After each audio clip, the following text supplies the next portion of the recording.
Friends, उम्मीद है आप लोग बहुत अच्छे होंगे। आज हम लेके आए क्लास 11th की केमिस्ट्री, और केमिस्ट्री में हम लोग पढ़ रहे थे पीरियोडिक टेबल। ठीक है।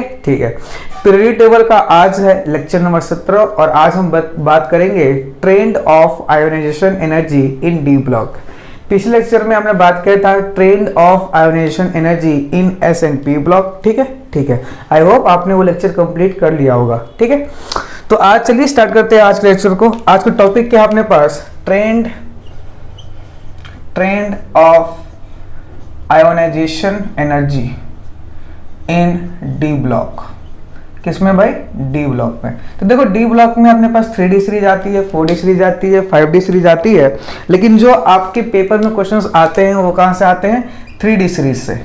किस एलिमेंट के आते हैं? 3D सीरीज के एलिमेंट्स के क्वेश्चन आपके पेपर में आते हैं। 3D सीरीज मतलब कौन सा पीरियड हो गया भाई? Fourth period. कौन सा हो गया? Fourth period. और फोर्थ पीरियड में आपको 3 आयोनाइजेशन एनर्जी का ऑर्डर आपको आना चाहिए, IE1, IE2 और IE3। तो सबसे पहले बात कर रहे हैं 3D सीरीज में एलिमेंट कौन कौन आते हैं? Scandium, titanium, vanadium, chromium, manganese, iron, cobalt, nickel, copper और ये जिंक। ये वो एलिमेंट्स हैं जो 3D सीरीज में आते हैं, मतलब फोर्थ पीरियड में आते हैं। ठीक है, हम बात कर रहे हैं अभी IE1 का ऑर्डर। किसकी बात कर रहे हैं? IE1 का।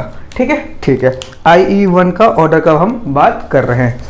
अब देखो, IE1 ऑर्डर का हम बात कर रहे हैं। इन जनरल क्या होता है?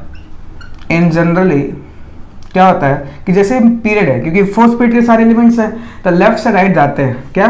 लेफ्ट से राइट जाने पे जनरली क्या होता है? जेड इफेक्टिव क्या होता है? बढ़ता है ना। पहले ही बता रखा हूँ कि लेफ्ट टू राइट जाने पे जेड इफेक्टिव बढ़ेगा। जेड इफेक्टिव बढ़ेगा, इसका मतलब अट्रैक्शन क्या होगा? वो भी बढ़ेगा। अगर अट्रैक्शन बढ़ेगा तो न्यूक्लियस का आउटर मोस्ट शेल वाले इलेक्ट्रॉन पर अट्रैक्शन ज्यादा होगा, मतलब इलेक्ट्रॉन को निकालना मुश्किल होगा। इसका मतलब IE भी क्या लगेगी? ज्यादा। इसका मतलब क्या होगा कि जैसे ही लेफ्ट से राइट जाएंगे तो जेड इफेक्टिव क्या होगा? बढ़ेगा। और जेड इफेक्टिव बढ़ेगा तो आयोनाइजेशन एनर्जी भी क्या होगा? बढ़ेगा। ठीक है। तो सबसे आयोनाइजेशन एनर्जी कम किसका होना चाहिए? स्कैंडियम का। और सबसे ज्यादा किसका होना चाहिए? जिंक का। ऐसा होना चाहिए, लेकिन ऐसा नहीं होता। लेकिन ऐसा नहीं होता है। ठीक है। एक इसके एक्सेप्शन है 3D सीरीज मतलब फोर्थ पीरियड एलिमेंट के जो IE1 है, इसका एक्सेप्शन है। एक्सेप्शन क्या है? इसको याद कैसे रखना है? याद, इसका कोई एक्सप्लेनेशन नहीं है, ना तो आपके एनसीईआरटी में है, ना कोई एक्सप्लेनेशन। डाटा मतलब वैल्यू बेस्ड है ये, डाटा बेस्ड है ये। याद रखना है टी कॉफी के बाद। ठीक है। टी कहाँ रहा? ये रहा। टाइटेनियम का वैनेडियम से कम होना चाहिए, पर टाइटेनियम क्या होता है? ज्यादा। इसका कोई एक्सप्लेनेशन नहीं दे रखा आपके एनसीईआरटी में, आपको याद रखना पड़ेगा, क्योंकि ऑलरेडी यहाँ से मेंस और नीट में क्वेश्चन आ चुके हैं। ठीक है, तो ये आपको याद रखना पड़ेगा। वैसे ये रहा कोबाल्ट, इसका भी बस सी ऑर्डर, तो ये इसका सही ऑर्डर होता है। ठीक है। इसका IE1 का कोई एक्सप्लेनेशन नहीं दे रखा आपके एनसीईआरटी में, तो आपको ये डाटा बेस्ड क्वेश्चन है, डाटा बेस्ड वैल्यू है, ये आपको याद रखना पड़ेगा। ठीक है, तो इसको नोट करिए। फिर इसकी बात करते हैं IE2 ऑर्डर का। IE2 का ऑर्डर का एक्सप्लेनेशन दिया जा सकता है। ठीक है, कैसे देंगे अभी जरा देखिए, इससे पहले इसको नोट कर लीजिए। IE1 का ऑर्डर, तो ये फोर्थ पीरियड एलिमेंट्स के IE1 का ऑर्डर होता है। बात समझ में आई? ठीक है, मिटा देते हैं। बात करते हैं इसी के अब IE2 का ऑर्डर। क्या बात करते हैं? IE2 फोर्थ पीरियड के एलिमेंट्स के IE2 का ऑर्डर की बात करते हैं हम लोग। क्या अपने पास scandium, titanium, vanadium, chromium, manganese, iron, cobalt, nickel, copper और ये जिंक, ये है अपने पास IE2 का ऑर्डर। क्या है? IE2 का ऑर्डर। देखो, IE2 का ऑर्डर लिखते हैं, इसका मतलब क्या हुआ? IE2 मतलब याद करो, right electronic configuration after removing 1 electron. कभी भी IE2 का बात करें ना, तो आप एलिमेंट का इलेक्ट्रॉनिक कॉन्फिगरेशन लिखो 1 इलेक्ट्रॉन रिमूव करने के बाद। जैसे आपको याद है स्कैंडियम किस पे आता है?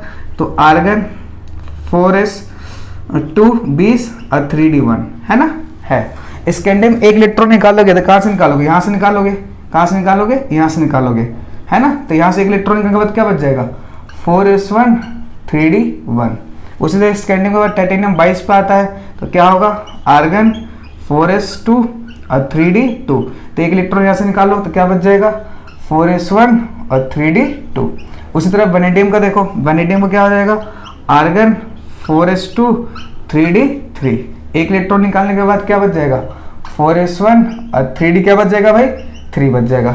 उसी तरह क्रोमियम का देखो, क्रोमियम का क्या होता है, आर्गन 4s1 3d 5। तो एक इलेक्ट्रॉन निकाल लोगे तो इसके एस में कितने होंगे, 0, और ये क्या हो जाएगा 3d 5, है ना, है।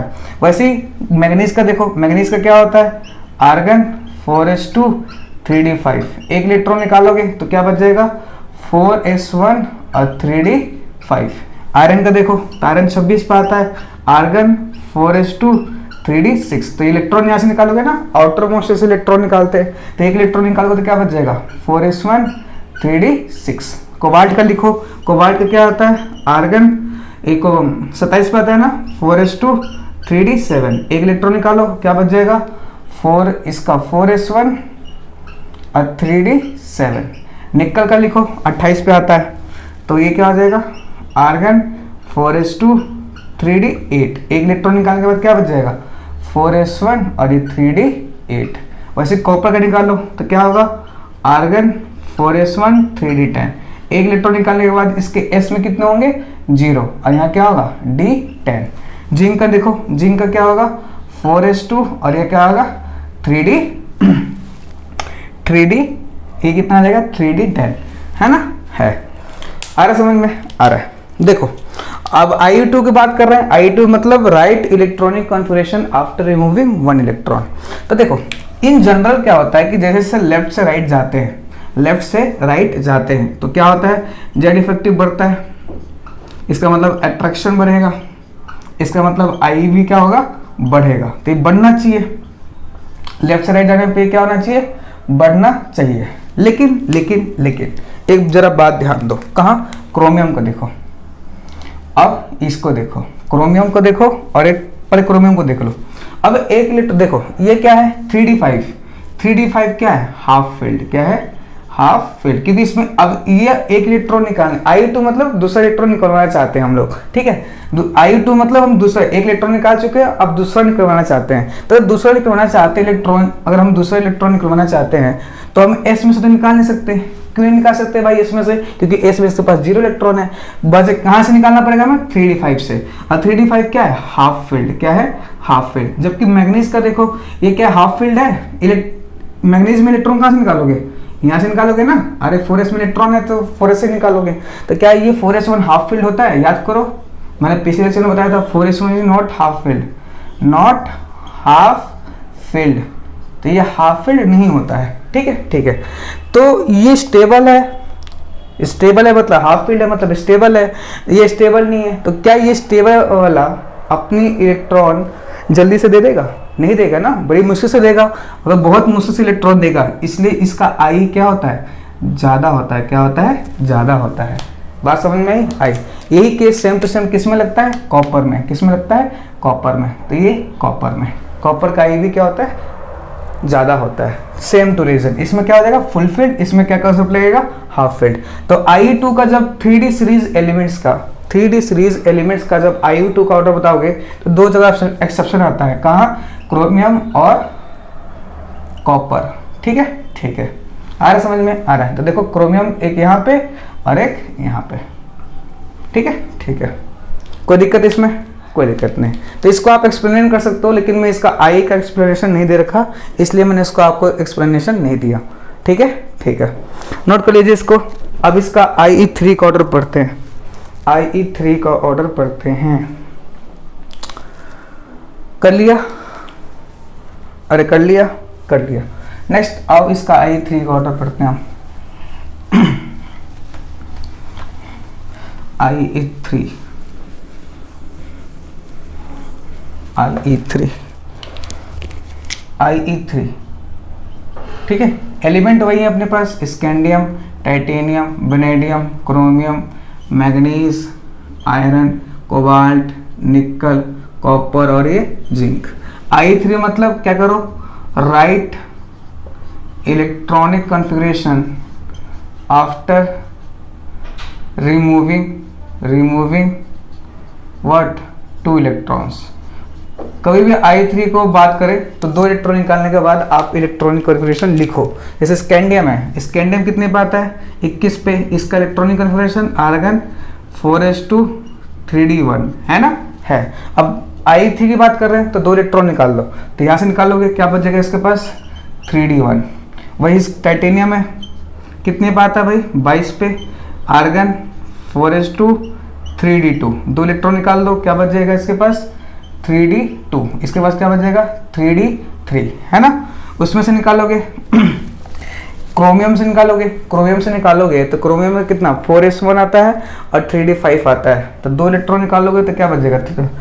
क्रोमियम देखो कितने पर आता है, आर्गन 4s1 3d5, एक यहाँ से एक यहाँ से, क्या बचेगा 3d4, क्या बचेगा 3d4। मैग्नीज का 4s2 3d5 है ना, तो ये क्या आ जाएगा d5, क्या आ जाएगा 3d5। आयरन का 3d6 है ना। कोबाल्ट 27 पे आता है, 27 पे कितना होगा 3d7। कॉपर का निकल का 3d8, कॉपर का 4s1 और 3d9, क्या 3d9 है ना। 2 इलेक्ट्रॉन निकालना है तो कॉपर का 4s1 3d10 होता है, तो एक इलेक्ट्रॉन एस से निकालोगे और एक डी से निकालोगे, और इसका इलेक्ट्रॉन निकालोगे तो क्या बचेगा 3d10। अब जरा देखो यहाँ पे क्या ध्यान देना है, इन जनरल क्या होता है, लेफ्ट से राइट जाओगे जेड इफेक्टिव क्या होना चाहिए, लेफ्ट से राइट जेड इफेक्टिव बढ़ता है मतलब अट्रैक्शन क्या होगा बढ़ेगा, मतलब आई भी क्या होना चाहिए बढ़ना चाहिए, ये बढ़ना चाहिए। ठीक है समझ में आ रहा है। लेकिन यहाँ ध्यान दो, क्या ध्यान दो, मैग्नीज पे। मैग्नीज का जो इलेक्ट्रॉनिक कॉन्फ़िगरेशन कितना है 3d5 है। 3d5 कैसा है, हाफ फील्ड, कैसा है हाफ फील्ड, जबकि मैग्नीज का आयरन का देखो ये क्या है 3d6, क्या हाफ फील्ड है, नहीं हाफ फील्ड है। तो आप एक स्टेबल, ये स्टेबल है, स्टेबल से आप नॉर्मल, ये कैसा कॉन्फ़िगरेशन दे रखा है नॉर्मल इलेक्ट्रॉनिक कॉन्फ़िगरेशन, जबकि ये क्या है स्टेबल इलेक्ट्रॉनिक कॉन्फ़िगरेशन। तो जब भी आप एक स्टेबल इलेक्ट्रॉनिक कॉन्फ़िगरेशन से नॉर्मल कॉन्फ़िगरेशन जाओगे तो स्टेबल वाला अपना इलेक्ट्रॉन जल्दी से नहीं देगा, ठीक है, वो जल्दी से इलेक्ट्रॉन अपना नहीं देगा। मतलब मैग्नीज का क्या IE ज़्यादा होगा आयरन से।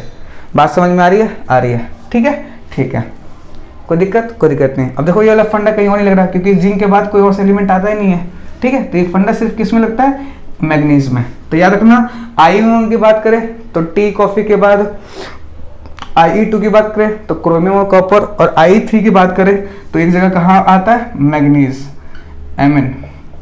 समझ में आया, ठीक है, तो नोट करिए, आगे बढ़ते हैं।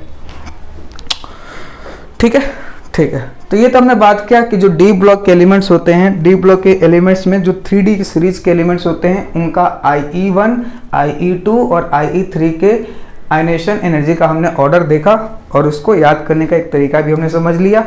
ठीक है, इसको नोट कर लिए। अब हम बात करते हैं trend of ionisation energy in F block. ठीक है, डी ब्लॉक में और भी सीरीज होते हैं, लेकिन जो क्वेश्चंस आपके फ्रेम होते हैं जो आपके सिलेबस में है वो है 3D सीरीज से रिलेटेड, इसलिए मैंने सिर्फ 3D सीरीज को डिस्कस किया। ठीक है, नेक्स्ट आइए आगे बढ़ते हैं।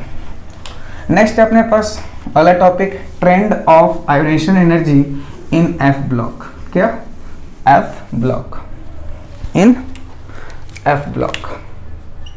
देखो F ब्लॉक में आपको पता है 2 सीरीज आती है, एक 4F सीरीज आती है और एक 5F सीरीज आती है। 5F सीरीज के बारे में हमें पढ़ना नहीं है तो हम किसके बारे में डिस्कस करेंगे, 4F सीरीज। इसका ट्रेंड नहीं है, इसको आप एक 4F सीरीज से रिलेटेड एक जनरल बात याद रखना है। याद है 4F सीरीज में कौन कौन आता है, 50 लेंथनम, 50 लेंथनम तो आता है 57 से, और सीरियम मतलब 58 से लेके कहाँ तक 71 तक, 58 से लेके एटॉमिक नंबर कहाँ तक 71 तक, है ना। 58 से लेकर 71 तक सब किस में आते हैं भाई, F ब्लॉक में। किस में आते हैं, F ब्लॉक में। ठीक है। अब 58 से 71 तक एलिमेंट का अगर मैं IE1 का ऑर्डर की बात करूं तो 51 से लेके 71 एलिमेंट तक के सबका सारे एलिमेंट का जो I1 था लगभग बराबर था। कितना था? लगभग, थोड़ा बहुत डिफरेंस था, लेकिन अप्रोक्सीमेटली सबका I1 बराबर था। जैसे मैं 58 59 की बात करूं तो 58 और 59 का IE ionisation, first ionisation energy, कौन सा? फर्स्ट आयोनेशन एनर्जी लगभग बराबर था। उसी तरह अगर IE2 की बात करूं तो इन सारे जो 58 से लेकर 71 तक एलिमेंट आते हैं उन सारे एलिमेंट का IE2 भी लगभग सब क्या थे? बराबर थे। कितने थे? बराबर थे। ठीक है। IE1 का जो वैल्यू था वो था 600 किलो जूल पर मोल। ठीक है। और जो इनके IE2 की वैल्यू आती है वो आती है 1200। कितनी आती है? 1200 किलो जूल पर मोल। ठीक है। आ रहा समझ में? आ रहा है। तो 58 से लेकर 71 तक एलिमेंट की बात करूं तो उनको IE की सारे एलिमेंट के IE1 की वैल्यू सेम आती है और सारे एलिमेंट के IE2 की वैल्यू भी सेम आती है। अब इसमें एक डेफिनेशन है जो बहुत ही इंपॉर्टेंट है, जो ऑलरेडी एम्स के पेपर में पूछा जा चुका है और आपके नीट में भी पूछा जा सकता है। क्या? कि जो I1 है F ब्लॉक का, इसको लेंथेनॉइड एलिमेंट्स भी बोलते हैं, पता है ना इसको? Lanthanoid elements, lanthanoids. तो जो लेंथेनॉइड एलिमेंट्स है, लेंथेनॉइड एलिमेंट्स के जो IE1 की वैल्यू है ये अप्रॉक्स इक्वल होती है IE1 ऑफ कैल्शियम। किसके इक्वल होती है? कैल्शियम। और जो लेंथेनॉइड एलिमेंट्स के IE2 की वैल्यू है वो भी अप्रॉक्स इक्वल होती है IE2 वैल्यू ऑफ कैल्शियम। किसके इक्वल? कैल्शियम के इक्वल। कैल्शियम एटम के इसका लेंथेनॉइड एलिमेंट्स का I1 और IE2 की जो वैल्यू आती है वो अप्रॉक्स इक्वल होते हैं IE1 ऑफ कैल्शियम और IE2 ऑफ कैल्शियम। बात समझ में आ रही है? आ रही है। ठीक है। तो आपसे क्वेश्चन कैसे पूछ सकता है कि the IE1 and IE2 of lanthanoid is approximately equal to which element? Magnesium, calcium, strontium, lithium. तो आंसर क्या आएगा आपका? कैल्शियम। क्या आएगा? कैल्शियम। ठीक है। इवन लेंथेनॉइड तो आएगा, साथ में लेंथेनम जो 57 पर आता है उसका भी IE1 और IE2 किसके बराबर होता है? IE1 ऑफ कैल्शियम और IE2 ऑफ कैल्शियम। ठीक है। तो यहाँ से आप ये चीज रखना, क्या रखना कि IE1 and IE2 of lanthanoids and even lanthanum is approximately equal to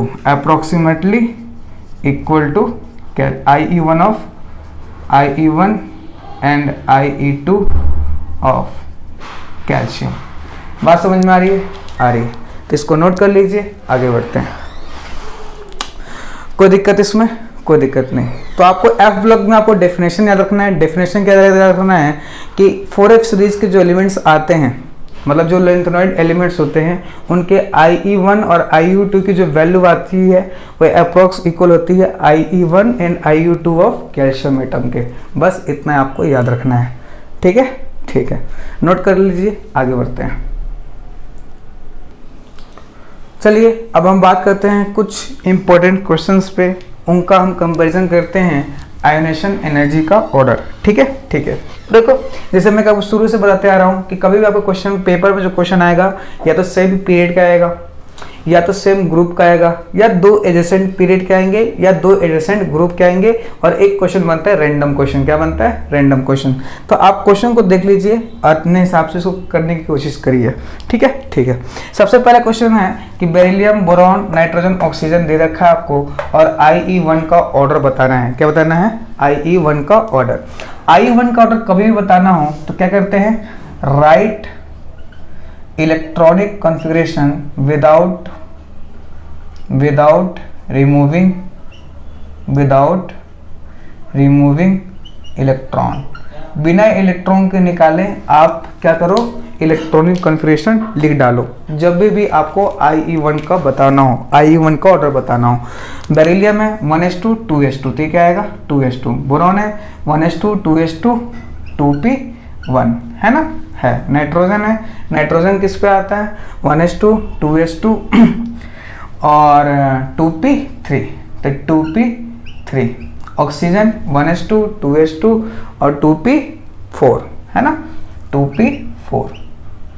अब जरा एक बात ध्यान दो, बात ध्यान देने वाली क्या बात है, इन सबका जो शेल नंबर क्या है, सेम, क्या है, सेम। अगर शेल नंबर सेम है, शेल नंबर सेम मतलब all the elements belong to same period। ये तो समझ में आ गया कि सारे एलिमेंट्स का सेल नंबर सेम है, मतलब ये सारे एलिमेंट क्या है, सेम पीरियड के हैं। किसके हैं भाई, सेम पीरियड के। बात समझ में आई? कोई दिक्कत नहीं। और जो सेम पीरियड में जो फंडा काम करता है, वो फंडा काम कौन सा करता है, अब देखो सेम पीरियड में, अब एक बात ध्यान दो, ये है S2, ये है P1। सेम पीरियड में जनरली क्या होता है, लेफ्ट टू राइट जाने पे जेड इफेक्टिव बढ़ता है, अट्रैक्शन बढ़ता है, IE भी बढ़ना चाहिए। लेकिन याद करो पीरियड में, अगर हम पीरियड में बात करें तो लेफ्ट टू राइट क्या होता है, जेड इफेक्टिव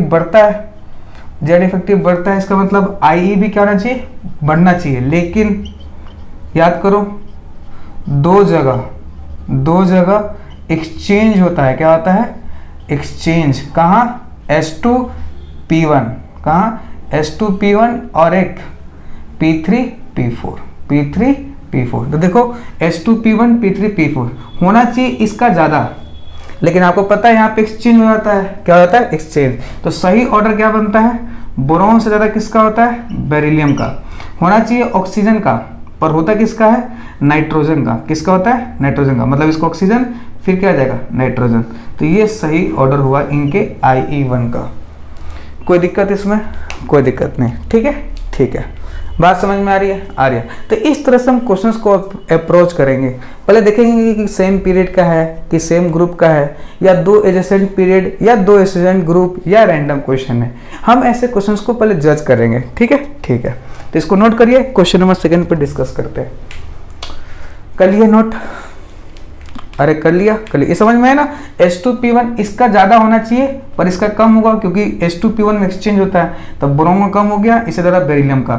इन दोनों में इसका ऑक्सीजन का ज़्यादा होना चाहिए नाइट्रोजन से, लेकिन एक्सचेंज होता है। P3 P4 में क्या होता है, एक्सचेंज। तो ऑक्सीजन का कम हो जाएगा, नाइट्रोजन का ज़्यादा हो जाएगा। ठीक है। आ रहा समझ में? आ रहा है। नेक्स्ट आगे बात करते हैं। अगला क्वेश्चन देखो, अगला क्वेश्चन क्या दे रखा है। अगला क्वेश्चन अपने पास है मैग्नीशियम, एल्युमिनियम, सल्फर और क्लोरीन। अब हम किसकी बात कर रहे हैं, IE2 की। क्या करते हैं, IE2 की। ठीक है, तो जब भी हम IE2 की बात करते हैं तो right electronic configuration removing after removing 1 electron, है ना। Right electronic configuration after removing 1 electron. IE2 का मतलब क्या होता है कि एक इलेक्ट्रॉन निकालने के बाद एलिमेंट की क्या लिखो, इलेक्ट्रॉनिक कॉन्फ़िगरेशन लिखो। ठीक है। जैसे मैग्नीशियम है, मैग्नीशियम का क्या होता है इलेक्ट्रॉनिक कॉन्फ़िगरेशन, नियॉन 10 पे आ गया। और देखो 1s2 2s2 2p6 और 3s2, है ना, है। तो ये तो इसलिए इसको इधर नियॉन देता हूँ, नियॉन, और ये 3s2, ये मैग्नीशियम का आ गया। लेकिन I2 का ऑर्डर बताना है, तो I2 का ऑर्डर बताना है तो एक इलेक्ट्रॉन रिमूव करने के बाद इलेक्ट्रॉनिक कन्फर्मेशन लिखो। तो इलेक्ट्रॉन निकालो तो क्या बच जाएगा, 3s1, है ना, है। तो 1s2 2s2 2p6 3s2, फिर क्या आता है 3p1। कहाँ से क्या आता है भाई, 3p1। बात समझ में आ रही है? ठीक है। तो एक इलेक्ट्रॉन निकाल दो तो क्या बच जाएगा, 3s2। वैसे सल्फर है, सल्फर का एक इलेक्ट्रॉन निकालने के बाद कॉन्फ़िगरेशन क्या बनेगा, 3p3, क्या बनेगा 3p3। और वैसे तो क्लोरीन का क्या बनेगा, 3p4। तो आप इलेक्ट्रॉनिक कॉन्फ़िगरेशन लिख सकते हो, बिल्कुल लिख सकते हो। ठीक है। अब ध्यान दो, ध्यान देने की बात क्या है कि सबका क्या है, सेल नंबर सेम है। क्या है, सेल नंबर सेम है ना। देखो मतलब सेम पीरियड के हैं, क्या है, सेम पीरियड। अगर सेम पीरियड के हैं तो ये वाला फंडा काम करेगा। सेम पीरियड के हैं तो क्या होगा, left to right Z effective increase करेगा, आयनेशन एनर्जी भी क्या होगा, इंक्रीज होगा। लेकिन क्या होगा एल्युमिनियम का, एक मिनट एल्युमिनियम को लिख के देखने दो। एल्युमिनियम का क्या होता है, एल्युमिनियम का लिखूँ तो नियॉन 3s2, फिर 1s2 2s2 2p6 3s2 3p3, है ना, है, तो 2p1 आएगा। एक मिनट, इसका ना 2p1 आएगा, क्या आएगा 2p1। ठीक है, ठीक है। तो देखो सेम पीरियड का है, सेम पीरियड का है तो फंडा के ये वाला काम करेगा, लेकिन दो जगह एक्सचेंज होता है, S2P1 और P3 P4। देखो यहाँ पे S2P1 नहीं है, यहाँ पे S1 है, क्या है S1 है, यहाँ पे P1 है, तो यहाँ पे एक्सचेंज मत करा देना, दो ही जगह एक्सचेंज होता है, कहाँ पे S2 और P1 पे। ठीक है, ठीक है। तो ये सेम पीरियड के हैं, तो लेफ्ट टू राइट क्या करेगा, जेड इफेक्टिव इंक्रीज करेगा। अगर जेड इफेक्टिव इंक्रीज करेगा तो आई भी क्या करेगा भाई, इंक्रीज। बात समझ में आ रही है, आ रही है। तो सबसे कम किसका ही होगा, मैग्नीशियम। इसी तरह किसका होगा, एल्युमिनियम। लेकिन यहाँ ध्यान दो, यहाँ P3 है P4 में एक्सचेंज होता है, होना चाहिए कायदे से क्लोरीन का ज़्यादा होना चाहिए, लेकिन P3 P4 में क्या होता है, एक्सचेंज। क्या होता है, एक्सचेंज। तो क्लोरीन पहले आ जाएगा, फिर क्या आ जाएगा, सल्फर। तो ये इसका सही ऑर्डर हो गया। क्या हो गया, सही ऑर्डर हो गया। कोई दिक्कत इसमें, कोई दिक्कत नहीं, नोट करो इसको भी। आ रहा समझ में, आ रहा है, ठीक है, ठीक है। अरे बोलो, कोई दिक्कत, कोई दिक्कत नहीं, मिटा दूं, मिटा दूं। तो देखो आपने अभी दो क्वेश्चन किए, दोनों क्वेश्चन किसके थे, सेम पीरियड के। सेम पीरियड में कि काम फंडा काम करता है, left to right Z effective increase करता है, दो जगह एक्सचेंज होता है, S2 और P1 और P3 और P4 में, उसके हिसाब से आप आंसर दे दोगे। अब जरा क्वेश्चन नंबर तीसरा देखो। तीसरा क्वेश्चन क्या दे रखा है, बैगन आलू नाना पाटेकर। इसका क्या लिखना है, IE4। कभी भी IE4 लिखना हो तो क्या करेंगे, अगर IE4 लिखना है तो इसका मतलब क्या, right electronic configuration after removing 3 electrons निकालने के बाद क्या करो, इलेक्ट्रॉनिक कॉन्फ़िगरेशन लिख डालो। 3 इलेक्ट्रॉन निकालने के बाद, तो 3 इलेक्ट्रॉन के बाद इसका क्या होगा, 1s2, इसका क्या होगा 2p6। ठीक है, ठीक है। ये क्या होगा 2s2 और ये क्या होगा 3s2। क्या होगा 3s2। तो 3 इलेक्ट्रॉन निकालने के बाद इसका हमें क्या लिख दिया, इलेक्ट्रॉनिक कॉन्फ़िगरेशन लिख दिया। अब जरा हमारे एक बात को ध्यान दो, क्या ध्यान दो कि इनका सबका शेल नंबर सेम नहीं आ रहा, मतलब ये भी सब सेम पीरियड से तो नहीं आते। आपको पता है ये सेम ग्रुप में भी नहीं आते। क्या अभी देखो, सेम पीरियड में नहीं आते, सेम ग्रुप में नहीं आते। अब क्या देखते हैं, कहीं दो एडजेसेंट पीरियड और दो एडजेसेंट ग्रुप के तो नहीं है। देखो बैगन आलू एक ही ग्रुप में आते हैं, सेम ग्रुप है ना, सेम ग्रुप। ये भी क्या आते हैं, सेम ग्रुप। ये कौन से 13 ग्रुप, सेम ग्रुप में आते हैं, ये सेम ग्रुप में आते हैं। बैगन आलू किस ग्रुप में आते हैं, 13, और किस में आते हैं 15। तो ये वाला केस भी नहीं है, दो एडजेसेंट ग्रुप दो एडजेसेंट पीरियड वाला केस भी नहीं है। अरे दोनों दो एडजेसेंट ग्रुप और दो एडजेसेंट पीरियड वाला क्वेश्चन भी नहीं है। मतलब ये क्वेश्चन किस में आ जाएगा, रैंडम क्वेश्चन। क्या आ जाएगा, ये रैंडम क्वेश्चन है। कैसा है, रैंडम क्वेश्चन। अब कभी भी रैंडम क्वेश्चन आ जाए तो उसको कैसे सॉल्व करते हैं, उसको कैसे अप्रोच करते हैं, जरा मेरी बातें ध्यान से सुनना। अब ये तो रैंडम क्वेश्चन है भाई, रैंडम क्वेश्चन। ये देखो 1s2 क्या होता है, बताया था, हीलियम कॉन्फ़िगरेशन। क्या है ये, हीलियम कॉन्फ़िगरेशन। और याद करो, हीलियम कॉन्फ़िगरेशन का IE पूरे पीरियडिक टेबल में सबसे ज़्यादा होता है। मतलब मैं बोल सकता हूँ बोरोन का तो सबसे ज़्यादा होगा। क्या होगा, बोरोन का IE सबसे ज़्यादा होगा। बात समझ में आ रही है, आ रही है। फिर उससे कम देखो, ये देखो अब ये देखो, इन दोनों को देखो, ये दोनों किस में आ रहे हैं, सेम पीरियड। किस में आ रहे हैं, सेम पीरियड। इसका भी नंबर 2, इसका भी नंबर 2। सेम पीरियड में नोबल गैस का कॉन्फ़िगरेशन हो, सेम पीरियड में नोबल गैस का कॉन्फ़िगरेशन का IE सबसे ज़्यादा होता है। मतलब इन दोनों केस में IE सबसे ज़्यादा किसका होगा, एल्युमिनियम का। किसका होगा, एल्युमिनियम का। और नाइट्रोजन क्या होगा, कम होगा। क्या होगा, कम होगा। अब देखो नाइट्रोजन फास्फोरस ये सेम ग्रुप में है ना, नाना पार्टिकल, याद है ना 15 ग्रुप नाना पार्टिकल। तो ऊपर से नीचे आने पे शेल नंबर बढ़े, क्या होता है, साइज बढ़ता है। साइज बढ़ेगा तो IE क्या होगा, कम होगा। मतलब फास्फोरस का IE कम होगा नाइट्रोजन से, तो ये आएगा फास्फोरस। तो ये हो गया इनका IE4 का ऑर्डर। क्या हो गया, IE4 ऑर्डर।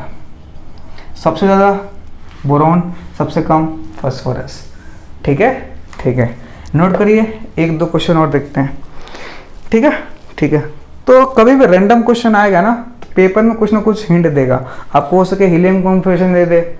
ठीक है, ठीक है। तो कैसे भी दे सकता है आपको। आ रहा है समझ में, आ रहा है। कोई दिक्कत? कोई दिक्कत नहीं, नोट करिए, आगे बढ़ते हैं। कर लिया? कर लिया। चलिए नेक्स्ट क्वेश्चन नंबर 4 और क्वेश्चन नंबर 5 देखिए। जरा क्वेश्चन नंबर 4 को ध्यान से देखेंगे तो क्या देखने को मिलेगा। देखिए क्वेश्चन नंबर 4, आपको IE1 का ऑर्डर बताना है, IE1 का। अब ये क्वेश्चन नंबर 4 जो है वो देखो, दो एडजेसेंट ग्रुप एंड पीरियड का है। किसका है? पीरियड का है। और ये सारे एलिमेंट किसके हैं? पी ब्लॉक के हैं। किसके हैं? पी ब्लॉक के हैं। क्या आप ये पहचान सकते हो? पहचान सकते हो। कैसे पहचान सकते हो? देखो ओल्ड स्टाइल है ना, ओल्ड स्टाइल, और फिर कल, ये 16 ग्रुप में आते हैं और ये 17। तो दो एडजेसेंट ग्रुप और दो एडजेसेंट पीरियड आ गया, है ना, आ गया। तो याद रखना, स्टेटमेंट बता रहा हूँ, ये नोट कर लो। नोट क्या करना है? इन पी ब्लॉक, ये सिर्फ पी ब्लॉक में बता रहा हूँ, बाकी कहीं और मत लगा देना। In P block elements, P block elements, in P block elements to adjacent group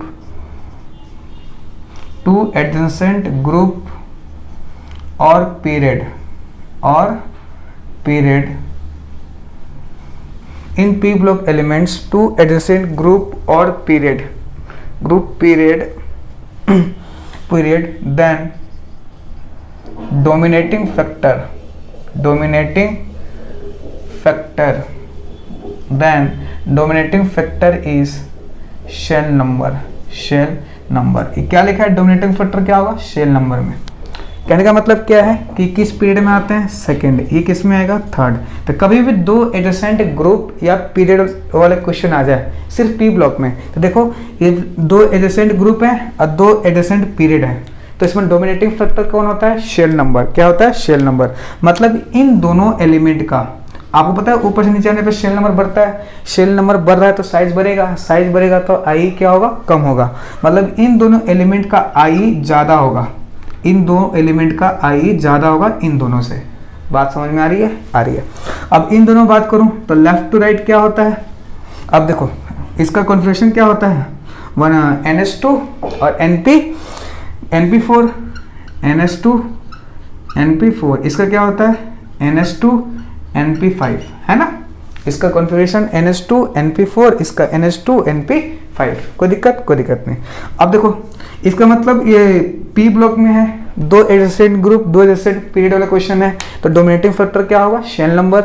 ऊपर से नीचे आने पे शेल नंबर बढ़ेगा, मतलब साइज बढ़ेगा, साइज बढ़ेगा तो मतलब आयनिक एनर्जी क्या होगा? कम होगा। मतलब इन दोनों एलिमेंट का आई कम होगा, जबकि इन दोनों एलिमेंट का आई क्या होगा? ज़्यादा होगा। ठीक है, ठीक है।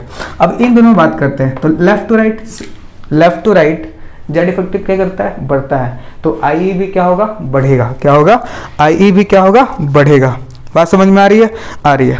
ठीक है, ठीक है। तो सबसे कम आई किसका होगा? सल्फर। सल्फर ज़्यादा किसका होगा? क्लोरीन। क्लोरीन से ज़्यादा, ये देखो इन दोनों में बात करूं तो इसका ऑक्सीजन इन दोनों में सेम पीरियड में आ गया। सेम पीरियड में आने के बाद क्या होगा? आई बढ़ जाएगा, तो ऑक्सीजन कम होगा, ऑक्सीजन ज़्यादा किसका होगा? फ्लोरीन। तो ये आ गया आई का ऑर्डर। कोई दिक्कत इसमें? कोई दिक्कत नहीं। ठीक है, ठीक है। आ रहा है समझ में? आ रहा है। और ये सेम टू सेम फंडा इसमें भी काम करेगा। क्यों? ये देखो इसमें कौन है? नाना पार्टिकल ओल्ड स्टाइल। ये कौन सा ग्रुप है? 14 ग्रुप। और ये कौन सा ग्रुप है? सॉरी, ये है 15 ग्रुप। और ये कौन सा ग्रुप है? 16। तो देखो पी ब्लॉक के एलिमेंट से सारे 15 ग्रुप, दो एडजेसेंट ग्रुप, दो एडजेसेंट पीरियड। ठीक है, ठीक है। ये कौन सा पीरियड है? सेकंड पीरियड है। और ये कौन सा है? थर्ड। इसका कॉन्फ़िगरेशन क्या होता है? NH2 NP5, इसका NH2 NP6, है ना। आ रहा समझ में? आ रहा है। Sorry, NH2 NP4। ठीक है, ठीक है। तो कभी भी दो पी ब्लॉक के एलिमेंट्स हो, दो एडजेसेंट ग्रुप, दो एडजेसेंट पीरियड आ जाए, तो कौन सा फंडा काम करता है भाई? एक ही फंडा काम करता है। वो कौन सा है? Shell number. इसका मतलब क्या हुआ? इन दोनों एलिमेंट का आई इन दोनों से क्या होगा? ज़्यादा होगा। क्या होगा? ज़्यादा होगा। अब हम फास्फोरस और सल्फर में कंपैरिजन करें तो लेफ्ट टू राइट क्या होगा? जेड इफेक्टिव बढ़ना चाहिए। क्या आना चाहिए? जेड इफेक्टिव बढ़ेगा, तो आई भी क्या होगा? बढ़ेगा। क्या होगा? आई भी बढ़ेगा। ठीक है, ठीक है। बात समझ में आ रही है? आ रही है। लेकिन लेकिन लेकिन एक बात ध्यान दो। क्या ध्यान दो? ध्यान देने वाली बात यह है कि अगर इसका हम बात करें, ये 15 ग्रुप में आता है ना, NP3 आएगा इसका इलेक्ट्रॉनिक कन्फर्मेशन। अरे 15 ग्रुप का NP3 होता है ना इलेक्ट्रॉनिक कन्फर्मेशन, कितना होता है? NP3, ठीक है, NP3 होता है 15 ग्रुप का। तो ये NP3 है और ये 4 है। P3 P4 में क्या होता है? एक्सचेंज होना चाहिए सल्फर का ज़्यादा आई, पर हो किसका जाता है? फास्फोरस का। मतलब सल्फर का कम, उससे ज़्यादा किसका हो जाएगा? फास्फोरस का। होना चाहिए ऑक्सीजन का ज़्यादा, पर होता किसका है? ऑक्सीजन कम और नाइट्रोजन का ज़्यादा। तो ये हो जाएगा इसका सही ऑर्डर। सही ऑर्डर। देखो यहाँ पे NP3 NP4 वाला फॉर्मूला नहीं लगा रहा था, क्योंकि यहाँ पे NP4 था, NP3 था ही नहीं। लेकिन यहाँ पे NP3 और NP4 वाला फंडा लगेगा। जहाँ जहाँ NP3 NP4 या H2P1 आएगा वहाँ वहाँ ये फंडा लगेगा। ठीक है, ठीक है। तो ये दोनों क्वेश्चन बहुत इंपॉर्टेंट है, इसको नोट कर लीजिए। कोई दिक्कत इसमें? अरे बोलिए, कोई दिक्कत इसमें? कोई दिक्कत नहीं, ठीक है, ठीक है। तो चलिए आज के लेक्चर को हम यहीं समाप्त करते हैं। आज हमने सीखा, क्या सीखा कि डी ब्लॉक एलिमेंट्स में 3D सीरीज एलिमेंट्स का I1, I2 और I3 का क्या ऑर्डर होगा। साथ में हमने F ब्लॉक का सीखा कि F ब्लॉक एलिमेंट आ जाए तो उसमें क्या चीज़ आपको कौन सा पॉइंट याद रखना है। साथ में हमने सीखा कि कभी भी दो एडजेसेंट P ब्लॉक में दो एडजेसेंट ग्रुप या दो एडजेसेंट ग्रुप और पीरियड का क्वेश्चन आ जाए, दो एडजेसेंट ग्रुप और पीरियड का क्वेश्चन आ जाए P ब्लॉक में, तो उसको किस तरह से सॉल्व करना है। ठीक है, ठीक है। और मैंने आपको एक रैंडम क्वेश्चन भी कराया। ठीक है, ठीक है। अगले लेक्चर में और भी क्वेश्चंस की प्रैक्टिस करेंगे और कुछ नए कॉन्सेप्ट सीखेंगे। तब तक अगर आपको वीडियो पसंद आए तो लाइक करें, शेयर करें, सब्सक्राइब करें। Thank you. मिलते हैं नेक्स्ट लेक्चर में।